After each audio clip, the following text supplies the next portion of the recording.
hacer una reflexión genuina sobre nuestros procesos, nuestros errores, aprendizajes y convertirlos un poco en oportunidades de adaptación y mejora, pues es un gran reto.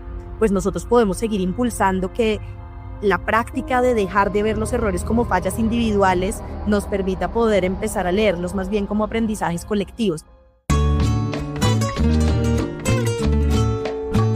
Hola y bienvenidos a Comunidades que Transforman, el espacio donde exploramos el increíble poder de la filantropía comunitaria y la inversión para el desarrollo en Iberoamérica. Cómo, desde la base, comunidades y territorios están transformando sus realidades y están construyendo futuros más justos y sostenibles. Soy su anfitriona, Lina Tangarif, y me entusiasma ser su guía en este viaje de aprendizaje.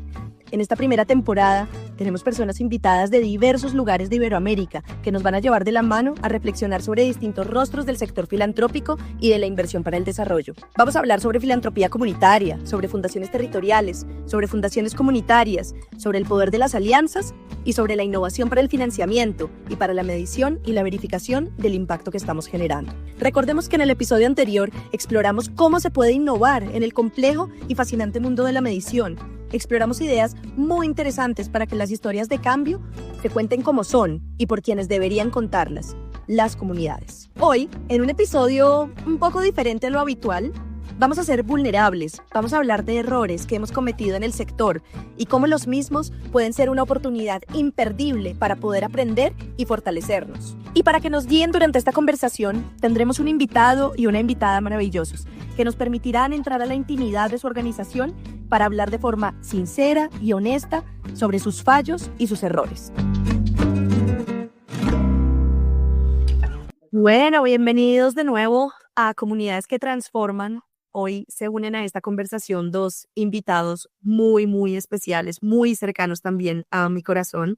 Por un lado tenemos a Matías Sáenz, director de Coterráneos, el programa de la Comunidad de Organizaciones Solidarias para la incubación, apoyo y soporte de las fundaciones territoriales en Chile. Matías además es abogado de la Universidad Católica de Chile y cuenta con más de 15 años de experiencia en roles gerenciales y directivos de diversas organizaciones del sector social chileno. ¿Cómo la viste, Matt? Y desde su experticia en impacto, sostenibilidad, criterios ESG y alianzas para el desarrollo, actualmente también es director de la Fundación Educáfrica. ¿Desde dónde nos saludas hoy? ¿Desde qué rincón del mundo, Matt? Oye, qué sorpresa, ¿eh? Haciendo la tarea muy bien, no me esperaba menos, Lina. Gracias por esta invitación. Qué rico poder compartir contigo también, Kelly. Hoy día me toca estar en Santiago, que no es mi lugar de residencia, pero el trabajo nos trae. Así que este es el territorio desde el que les hablo hoy. Maravilloso, Mati. Y pues también nos acompaña Kelly Mejía, directora de la Fundación Territorial Paisano de Bogotá y Soacha. Kelly es trabajadora social, máster en liderazgo y desarrollo organizacional y coach de alto nivel bajo estándares de la IS. También es fundadora de Aminesa y cuenta con más de 15 años de experiencia en el sector social. ¿Cómo estás hoy, Kelly? ¿Y desde dónde te conectas? Hoy estoy 2.600 metros más cerca de las estrellas, es decir, en Bogotá, Colombia. Un gusto estar aquí, gracias por el espacio. Y pues bueno, bienvenidos a los dos a este episodio, porque creo que acá lo que vamos a hablar es cómo aprender de los errores. Los dos comparten una función, la de conseguir fondos, una de las tensiones más grandes para modelos innovadores como el de las fundaciones territoriales. Creo que de hecho parte de la razón por la cual existen y nacen las fundaciones territoriales es para movilizar recursos de una manera diferente. Parte también de lo que hace una fundación territorial es buscar recursos sin caer en las lógicas de financiación tradicional. Como para abrir la conversación así suavecito, ¿cuál ha sido el mayor error o la lección más importante que han aprendido en la construcción de una estrategia de financiamiento que sea a la vez efectiva y coherente con el alma de una fundación territorial, ya sea para un movimiento nacional, y ahí me gustaría que Mati nos hablaras un poquito de eso, o para una fundación en concreto, como lo es Paisano en Bogotá? Entonces, Mati, ¿qué nos dices por ahí? Súper. Oye, temazo. Nosotros creemos que no es el más importante, pero como dicen los abogados, es una condición sine qua non, sin la cual no. Entonces, la sostenibilidad financiera termina siendo un tema habilitador, esencial para cualquiera de los otros temas que creemos que son más importantes. Y qué bueno el punto que estaba ahí enfatizando por generar el financiamiento de una manera más coherente con la esencia de una fundación territorial, de una fundación comunitaria. porque al final es la mejor es la forma que funciona mejor, ¿no? Y aquí nosotros como organización de soporte de fundaciones territoriales nos propusimos vivir el relato, predicar con el ejemplo, mostrar un testimonio y, y este es uno de los puntos que no lo vivimos, ¿ah? No vivimos este ejemplo que queríamos dar o este testimonio. Y pasó que el primer año nosotros no salimos a buscar coinversionistas. Teníamos el privilegio de contar con un fondo de un donante partner increíble que cree en las capacidades que tenemos en los distintos países donde invierten, que es la Fundación CIES. Y con esa confianza nosotros preferimos y decidimos enfocarnos en otras acciones, y esta la descuidamos completamente. Y hubo un minuto en que, claro, esa inversión, ese fondo que nos habían dado no alcanzaba para todo. Entonces nos pillamos atrasados, ¿ah? en esa proyección que habíamos hecho, porque al inicio buscamos tener más claridad de la tesis de inversión. Queríamos tener como un vehículo de financiamiento como bonito, lindo, ¿ah? Atractivo. Y eso al comienzo no se tiene, en un emprendimiento tampoco. Entonces, la decisión correcta, ahora mirado en retrospectiva, era haber empezado co-creando un instrumento con partners, porque hay personas pioneras, visionarias, que entienden la necesidad de contar con estas infraestructuras de soporte de filantropía comunitaria, y haber co-creado en conjunto con ellos un vehículo para poderlas financiar. Y eso es lo que hicimos y seguimos haciendo. Pero nada, mirado en retrospectiva, claro, no fuimos muy coherentes con la predicada de la sostenibilidad financiera para las fundaciones territoriales. Y como dice un amigo en común, un mexicano grandote, dice que la principal razón por la que la gente no dona es porque nadie le pide. Entonces, claro, nosotros estábamos buscando generar un ecosistema de inversión hacia infraestructuras de soporte de filantropía comunitaria, pero no estábamos haciendo la solicitud. Así que, nada, pato al agua. Es un gran aprendizaje. ¿Cómo la ves, que desde la perspectiva de una fundación territorial, cómo ha sido esa experiencia de paisano? Ah, mira tú, yo pensé que esa no era para mí la pregunta. Pero bueno, en términos de la estrategia de sostenibilidad, como siento como cercanía con lo que dices, Matías, con relación a que al principio es difícil pensar en esa estrategia, porque al final, por lo menos la organización de soporte tiene claro que su razón de ser es pues la filantropía comunitaria y las fundaciones comunitarias, y de alguna manera ahí hay como un norte. En el caso nuestro de fundaciones territoriales, empezar de cero era construir un camino porque no estaba construido, porque no habían señales, porque no había paso 1, paso 2, paso 3. Había unas muy buenas intenciones, habían unos, digamos, derroteros filosóficos a seguir, conceptuales, unas apuestas y creencias, pero paso a paso no había. Entonces, pues para nosotros fue una experimentación súper, yo no creo que sufría, para nada no la sufrimos, no la disfrutamos, pero sí esa experimentación hizo que de alguna manera pensarse una estrategia de sostenibilidad, pues de entrada no fuera tan fácil, que fuese algo que tuviéramos que decir, démosle tiempo a esto, y tomamos la decisión, y en mi opinión, decisión sabia, de decir, démosle tiempo a que se madure nuestro quehacer, nuestro ejercicio, nuestra forma de ser en este territorio, y a partir de eso construyamos una visión de hacia dónde queremos ir y quizás cómo aterrizamos esto en una estrategia de sostenibilidad.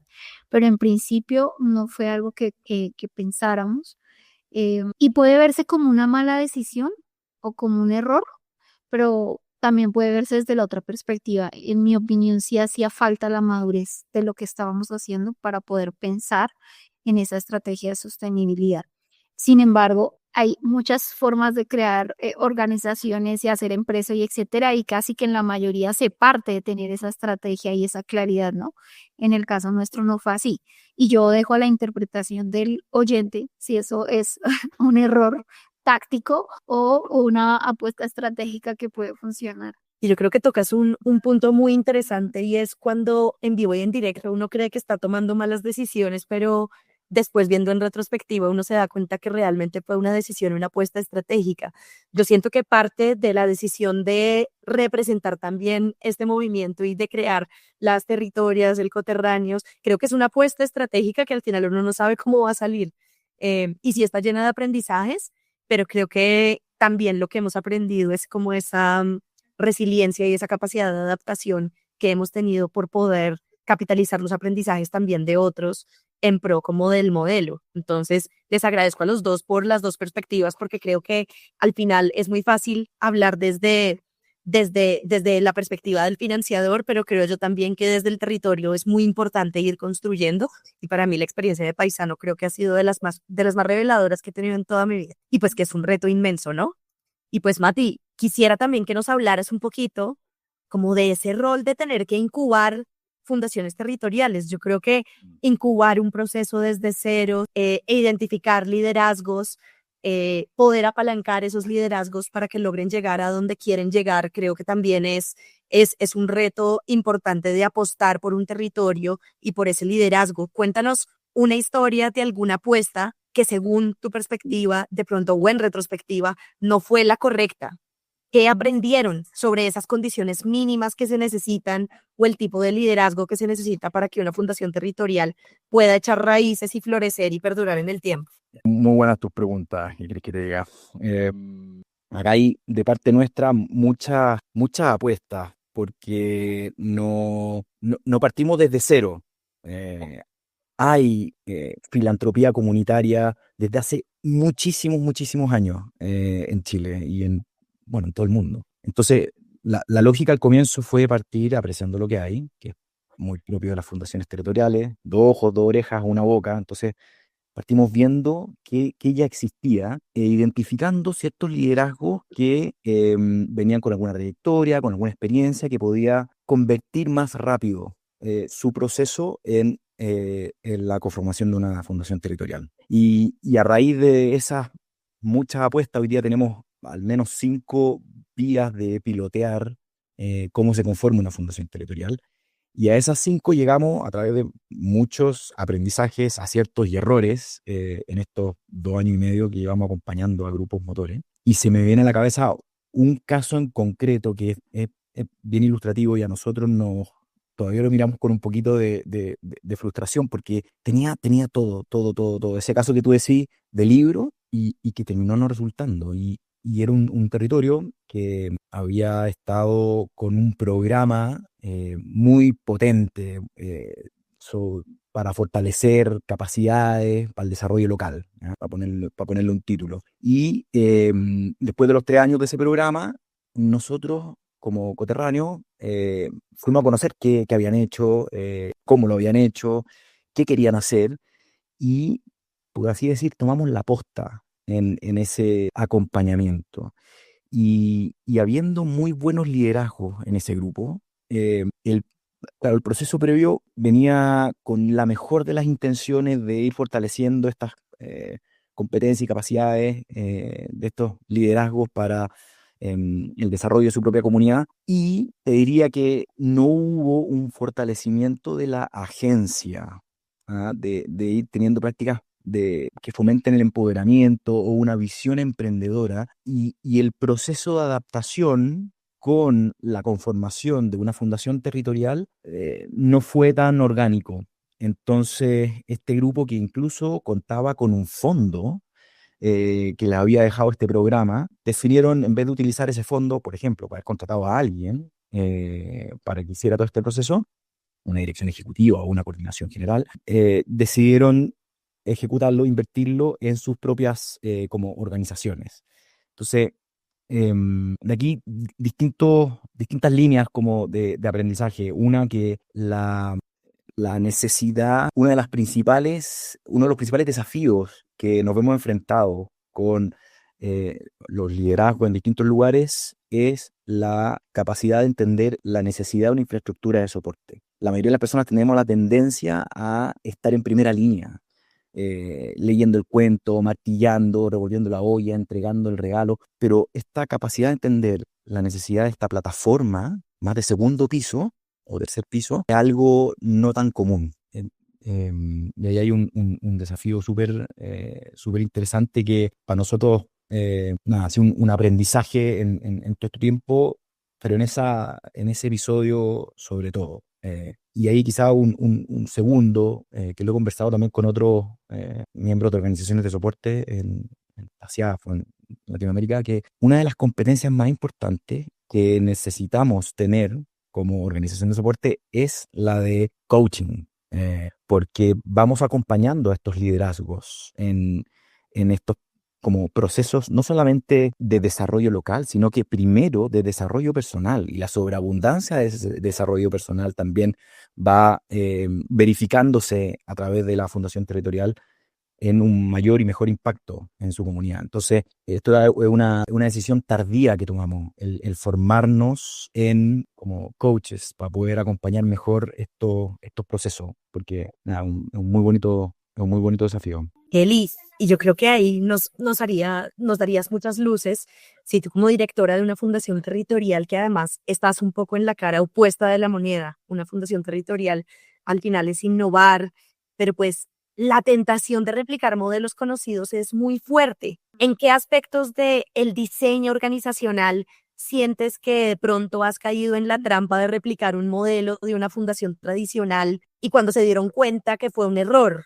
¿Qué cambiaron un poco para ser más coherentes y mantener un poco el espíritu de la filantropía comunitaria? ¿O qué experiencias podrías contarnos que te hayan pasado en la práctica de Faisal? Sí, bueno, yo creo que lo que hacemos, y tiene que ver, esto está relacionado con la pregunta anterior, es que el liderazgo desde una fundación territorial tiene que ser un liderazgo que está dispuesto a deconstruirse y deshacerse un poco de aprendizajes que traemos de la forma como hacemos lo social y como lo hemos hecho siempre. Y eso significa hacer renuncias importantes, eso significa aprender a soltar, aprender a confiar.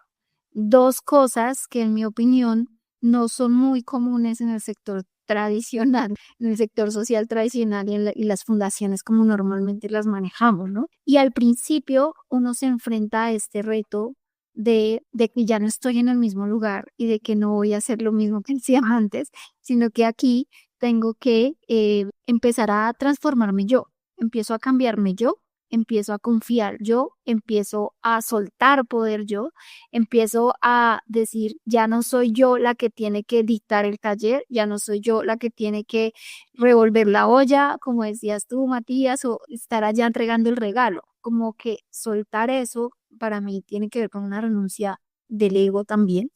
Y esa renuncia al principio resulta muy difícil y ahí es donde siento yo caemos y volvemos pues como a lo tradicional. Y honestamente yo creo que una fundación territorial que no despega es porque no ha logrado soltarse de esas prácticas.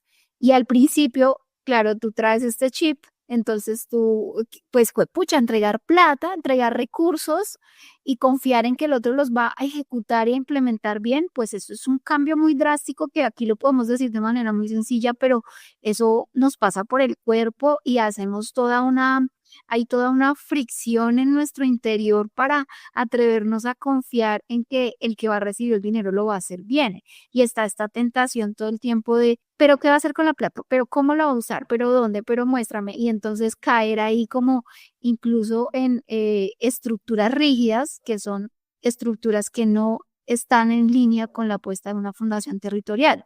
Entonces uno puede inventarse formatos, puede inventarse un montón de cosas para digamos, para no soltar. Y creo que a todos nos ha pasado los que estamos como en este proceso, que de alguna manera arrancamos con estructuras un poco más rígidas, basadas en la desconfianza, y poco a poco pues fuimos haciendo el ejercicio que realmente es muy interno. Es decir, tiene que ver con las personas y los liderazgos de la fundación, pero también con la organización misma, con la fundación misma que tiene que hacer esas reflexiones e ir aflojando, ir aflojando, ir soltando hasta que como lo hacemos ya ahora, tenemos toda la confianza y de verdad movilizamos recursos sin crear unas estructuras que al final son barreras y limitaciones de acceso a los recursos.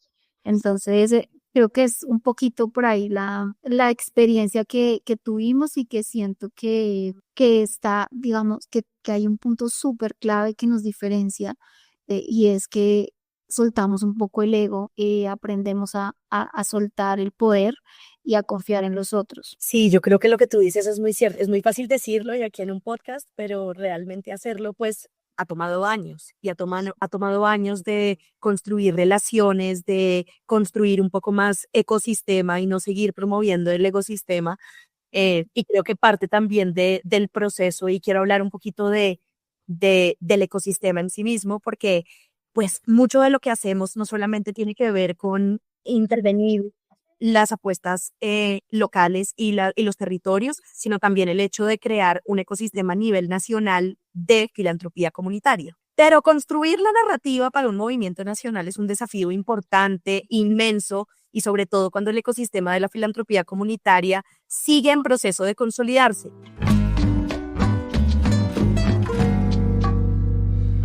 Entonces, quisiera, Mati, que me contaras un poquito sobre este proceso en Chile. ¿Recuerdas alguna versión inicial del mensaje y de la narrativa que simplemente no resonó?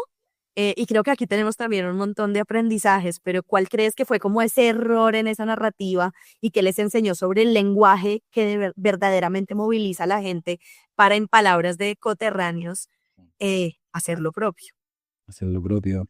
Sí. Hay una. El que abarca mucho aprieta poco, decimos acá en Chile. ¿Ah? El que abarca mucho aprieta poco. Y una de las particularidades de la Fundación Territorial es que no hay ninguna igual en todo el mundo, ¿cierto? Es un traje hecho 100% a la medida de cada territorio, porque cada comunidad es también específica, individual. Y esto que es muy rico, a la vez lo hace más complejo. Entonces, al comienzo queríamos transmitir toda la riqueza de este conjunto de prácticas, ¿ya? Que eran tan efectivas porque también nos había enganchado eso.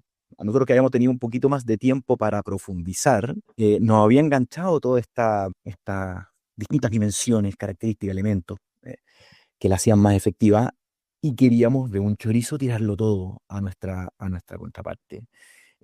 Y nada, nos pegamos hartos frentazos, costalazos, y después de varios de ellos, menos es más. Menos es más, y nos fuimos a los 5 principales. Y esos 5 principales, no con una conversa, no con un video, no con una foto que daban, sabía que insistirle, insistirle, insistirle, insistirle, y por aquí y por allá, y en verde y en blanco, en alto y en bajo, hasta que poco a poco fuera quedando. Nosotros mismos llevamos 2 años y medio acompañando a grupos y en esos acompañamientos vamos aprendiendo la profundidad que tiene la esencia de una fundación territorial. Entonces, es un proceso de por vida casi. Y cuando fuimos reduciendo la cantidad de elementos que transmitíamos, se fue haciendo más fácil de captar en primera instancia. Y de ahí se iba enganchando para profundizar de a poco, de a poco, de a poco.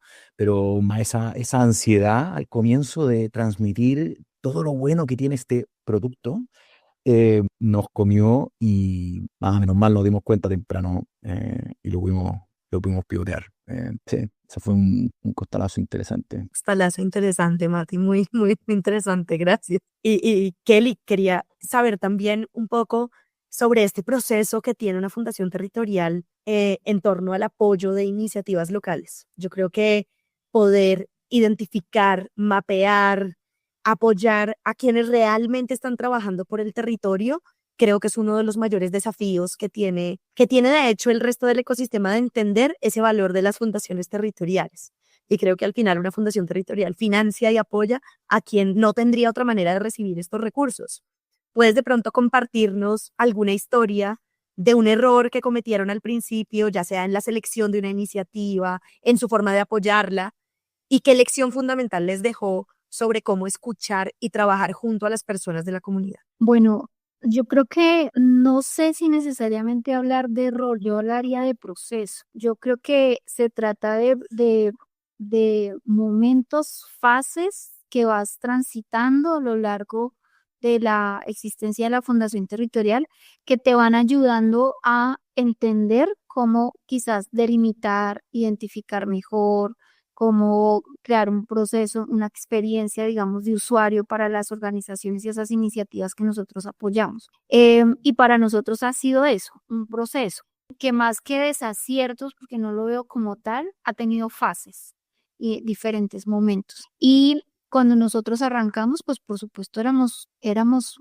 recién nacidos y recién nacidos con este reto tan enorme de hacer realidad una fundación territorial por primera vez en Colombia, pues por supuesto era una cosa súper difícil y lo que hicimos fue muy intuitivo, dejarnos llevar un poco como de lo que habíamos construido previamente como un equipo de voluntarios que veníamos trabajando por 2 años y teníamos ya unos procesos con los que veníamos trabajando. Y lo que nos dimos cuenta y lo que nos permitió, digamos, ampliar la mirada es, bueno, si hablamos de una visión territorial, si al convertirnos en fundación territorial hablamos de una visión de territorio, pues los procesos que tenemos actualmente resultan ser muy pocos, no son representativos del territorio. Si estoy hablando de una ciudad de 8 millones de habitantes, tener 6 procesos y acompañar 6 procesos, pues era algo completamente pequeño, no significativo. Y digamos que ahí vino nuestro primer aprendizaje, como, wow, y entonces, ¿cómo sería realmente representativo? Estamos hablando de una ciudad que tiene 20 localidades y cada localidad es como una ciudad en sí misma, pues cómo éramos representativos en una ciudad tan grande con 20 localidades que eran una ciudad en sí misma. Y ahí digamos que vino el primer aprendizaje, bueno, entonces, ¿cómo abrimos esto? ¿Cómo lo ampliamos? Y lo que hicimos jugar un poco a la bola de nieve, entendiendo que habían ya 6 procesos o 7, y que esos 7 nos refirieran a otros y de alguna manera ir tejiendo como una telaraña que nos permitiera conectarnos con todo el ecosistema de la ciudad. Y al principio, digamos que de alguna manera, si uno quisiera, puede leerlo en lógica de error, porque, porque de alguna manera esto te va llevando como a una tendencia, ¿no? Entonces nos llevó a una tendencia que fue como, por ejemplo, las localidades del sur de Bogotá, que son las localidades que normalmente son intervenidas socialmente porque son las localidades de estratos socioeconómicos bajos, donde hay mayores dificultades o menores oportunidades. Entonces esto nos fue llevando como hacia allá y de alguna manera esto nos fue como, de alguna manera como enfocando en un solo lugar de nuestro territorio y eso no era algo que queríamos. Nosotros queríamos el territorio en su totalidad. Entonces ahí tuvimos que como que volver a nosotros, analicemos esto y levantar la cabeza y mirar que eso es algo que pasa cuando uno está muy en la operación, se queda mucho como mirando el balón en los pies y no mira la cancha entera y hay que parar y alzar la cabeza, mirar y en esa levantada de cabeza te das cuenta, pues estamos yéndonos como para un lugar y esa no es nuestra apuesta. Y de hecho ahí pasó que mucha gente nos confundió con que éramos de Soacha y pues no, nosotros hemos tenido desde el principio la intención de ser Bogotá en todo su esplendor. Entonces, de alguna manera eso como que fue un momento eh, de habernos ido quizás por un lado y tener que tomar las riendas del asunto y hacer un pare para, bueno, cómo llegamos a los otros lugares de nuestro territorio y hacemos que esto sea como justo y equitativo y no centrarnos en un solo lugar porque no queremos tener esa visión tradicional del territorio, queremos seguir siendo una fundación que es del territorio, de vecinos del territorio. Entonces, pues creo que por ahí un poquito vivimos esa experiencia y luego lo que haces en adelante es cuidar que no te vuelva a pasar, ¿no? Ya como lo viviste una vez, entonces en adelante estás más atento, ya somos más estratégicas, entonces miramos las 20 localidades y decimos qué tenemos en cada localidad, qué localidad nos hace falta y eso nos ha permitido tener como esa capilaridad en el territorio, ¿no? Pero sí significa que en momentos uno se pierda y más una ciudad tan grande. Y gracias por traer una palabra y por corregir, porque de hecho yo creo que la diferencia entre lo que se está haciendo un poco en nuestros países y el resto de organizaciones es que nosotros le estamos apostando a procesos. Y tal vez no en lógica de proyecto ni en lógica de un programa, hacer una reflexión genuina sobre nuestros procesos, nuestros errores, aprendizajes y convertirlos un poco en oportunidades de adaptación y mejora, pues es un gran reto. Porque tal vez hay personas que dicen, no, es que perdieron mucho tiempo y se equivocaron mucho y les tomó tiempo tomar decisiones, pero yo creo que para el sector de la filantropía comunitaria, la inversión para el desarrollo, pues nosotros podemos seguir impulsando que la práctica de dejar de ver los errores como fallas individuales nos permita poder empezar a leerlos más bien como aprendizajes colectivos. Y eso suena muy lindo también decirlo, pero es que es diferente cuando generamos confianza, es diferente cuando valoramos y cuando medimos de manera abierta, y es muy diferente cuando tenemos mecanismos de aprendizaje compartido. Los errores entonces se transforman en insumos para la innovación, la sostenibilidad, la autonomía financiera, pero sobre todo también para el impacto. Y esto implica también de pasar de la lógica de la sanción a la lógica de la mejora y del señalamiento a la corresponsabilidad. Y yo creo que ahí hay un punto que me parece que es muy interesante y que tiene que ver es con el papel de la filantropía comunitaria. Al estar en los territorios, porque no es estar cerca de los territorios desde la barrera, es estar en los territorios, puede modelar culturas organizacionales donde equivocarse sea permitido y donde siempre esto esté al servicio de evolucionar, de servir mejor y de sostener mucho de lo que hemos construido en conjunto. Yo creo que ha sido una conversación maravillosa, de verdad. Mil gracias por sumarse. Ahora vamos a pasar a otra sección porque tras esta conversación llega Manos a la Tierra, el espacio en el que llevamos las ideas al terreno. Bueno, y estamos en la recta final de este episodio de Comunidades que Transforman. Las reflexiones valiosas de Matías y Kelly nos permiten también imaginar cómo un error puede convertirse en un insumo poderoso para la mejora, la resiliencia organizacional, pero sobre todo para fortalecer los procesos. Ahora para nuestra ronda rápida, hablemos de convertir esta idea en hábito. Para que errar sea verdaderamente una posibilidad de aprender, ¿cuál es la práctica más simple y efectiva que han implementado para que hablar de los errores sea una oportunidad real de reflexión? Mati. La persona que lidera el área de monitoreo, evaluación y aprendizaje me va a matar, pero debería decirte que que lo más concreto es una matriz de tesis y aprendizaje, ¿ah? Pero la verdad es que lo mejor es compartir los errores o los desafíos con otras personas. Esa visión nutre tanto que a nosotros las agujas que más hemos movido han sido gracias no a la matriz, que quizás está muy mal hecha entonces, sino que a estas conversaciones en base a la confianza, en un espacio en que el error se resignifica como una oportunidad de aprendizaje. Kelly.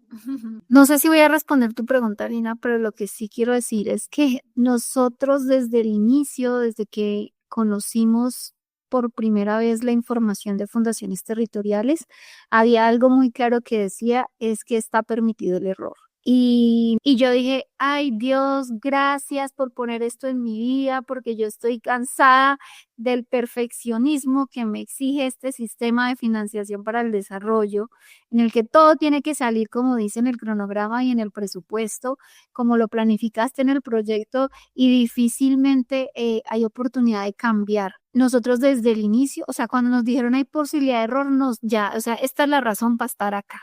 No, de verdad, de lo que más nos movió fue la posibilidad de error. Y hemos concebido el error como todo el tiempo como una oportunidad de aprendizaje. No le tenemos ningún miedo al error. En Paisano hemos hecho todo sin miedo al éxito, como decimos en Colombia. Nos lanzamos, hacemos, si la cagamos, perdón la palabra, si nos equivocamos, simplemente pues abrimos la oportunidad para decir, bueno, es que estamos en esta construcción. Tal vez no fue esta la ruta, cómo debería ser, qué se nos ocurre, qué pensamos y construimos desde ahí. Entonces el error para nosotros es parte del quehacer. No le tenemos miedo, no nos avergüenza y de hecho tanto es el error, está tan presente que yo no veo los errores, yo veo procesos, yo veo momentos, veo hitos, veo aprendizajes, pero como errores como tal no los veo porque pues los transformamos en una oportunidad todo el tiempo. Y sabes que yo creo que eso es lo que ha hecho un poco que Paisano esté hoy donde esté. Yo creo también que parte de la falta de innovación es como querer incluso metodologizar la innovación, como si eso fuera una fórmula mágica y como si fuera transformar vidas, una tarea como de soplar botellas de 1, 2, 3. Y yo creo que para eso elementos como los que tú mencionaste, de poder confiar, de poder abrazar un poquito más el error y poder más bien entenderlo como una oportunidad y como un proceso, hace de este proceso también mucho más enriquecedor para todos los que podemos tocarlo y que nos toca también de regreso. Al final, creo que las lógicas se transforman, es cuando nuestra mentalidad también se transforma, y creo que ahí simplemente no me resta agradecerles a ustedes porque de verdad les admiro infinito en el trabajo que hacen, tanto en Paisano como en Coterráneos, y pues feliz de ser su anfitriona en este episodio. Simplemente quisiera que nos regalaran una última frase con lo que quisieran que se quedaran nuestros oyentes de este episodio sobre lo que hemos conversado. Kelly. Y no sé, ay no, perdón, explícame mejor No, una frase que quieras que quede como, no sé, si quieres dejar una frase de la esencia de Paisano, de proceso, lo que tú quieras. Bueno, no, perfecto. Entre paisanos y paisanas nos damos la mano y esa es la apuesta y la invitación a todos a que se sumen a esta comunidad, que parchemos, como decimos en Colombia, que parchemos por el bienestar y la calidad de vida de todos y todas. Mati. Más que una frase, una invitación a personas e instituciones que nos invirtamos en sostener estos espacios seguros para que otras personas se puedan arriesgar. Concebimos nosotros el trabajo de Coterráneo en esencia como esta labor: sostener espacios seguros para que hayan liderazgo enamorados del territorio con mucha experiencia, mucha expertise, para que se lancen y armen su propia infraestructura de soporte de la manera que a ellos les vaya haciendo más sentido. Entonces, ojalá que podamos fortalecer este ecosistema que soporte a quienes soportan. Eso. Bueno, pues no me queda más que despedirles y agradecerles por el espacio y por su generosidad, y pues a nuestros oyentes que nos vemos entonces en una próxima. Muchas gracias.